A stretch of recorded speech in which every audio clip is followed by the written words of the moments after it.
কিসের উদ্দেশ্যে কোন জায়গায় যাচ্ছিল তারা? হ্যাঁ, তাদের গতকালকেই ডিটেন করা হয়েছে।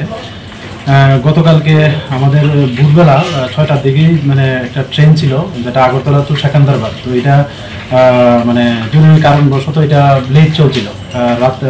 তো এটা রিশিডিউল হয়েছিল রাত্রেবেলা 11:30টার দিকে। তো যথারীতি আমরা প্রত্যেক দিনের মতোই আমরা জিআরপিএফ এবং আরপিএফ থানা মিলে চেকিং করছিলাম। তো চেকিং করার সময় যখন সন্ধ্যা প্রায় 7টা নাগাদ হবে তখন দেখলাম যে 5 জন লোক তারা আমরা Agartala rail station main gate দিয়ে একটু তাড়াহুড়া করে স্টেশনের দিকে ঢুকছিল। তারপর আমাদের তাদের দেখে সন্দেহ হয়। তো সন্দেহ হতে আমরা তাদেরকে ডিটেন করে তাদের পরিচয় জানার চেষ্টা করি। তো প্রথমে তারা বলেছিল যে তারা ভারতীয়, কিন্তু যখন আমরা ইন্টারোগেশন স্টার্ট করি তখন দেখলাম যে না, এদের মধ্যে 4 জনই বাংলাদেশের এবং 1 জন ইন্ডিয়ান। তো তারা অবৈধভাবেই আমাদের ইন্ডিয়াতে প্রবেশ করে উইদাউট ভিসা বা পাসপোর্ট এরকম ছাড়াই তারা প্রত্যেকেই চেন্নাই যেতে চেয়েছিল ওই লেট নাইট যে ট্রেনটা ছিল সেকেন্দ্রাবাদ ওইটা দিয়ে।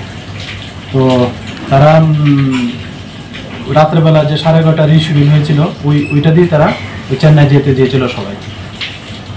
তাদেরকে আজকে আদালতে তোলা হবে? হ্যাঁ, আজকে তাদের মহামান্য আদালতে তোলা হচ্ছে এবং আমরা পুলিশ রিমান্ড চেয়েছি। তো তাদের আবারও আমরা ইন্টারোগেশন করবো এবং নিশ্চয়ই তার থেকে কিছু না কিছু বেরিয়ে আসবে। কতদিনের পুলিশ রিমান্ড? আমরা 3 দিনের পুলিশ রিমান্ড চেয়েছি। তাদের নামগুলো কি? তাদের একজনের নাম হলো জাহাঙ্গীর আলম, ওর বাড়ি বাংলাদেশ, এবং এমান হোসেন বাংলাদেশ।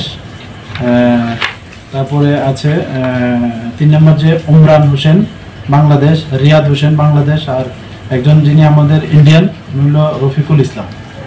ইন্ডিয়ান যে রয়েছে উনি ওনার সাথে? হ্যাঁ, এখন পর্যন্ত এটাই বোঝা যাচ্ছে, উনি নিয়ে এসছেন। কেসের ধারাটা কি? এটা আছে আইপিসির বিভিন্ন ধারা আছে এবং আইপিপি অ্যাক্ট, পাসপোর্ট অ্যাক্টে আছে এবং ফরেনার একটাও আছে।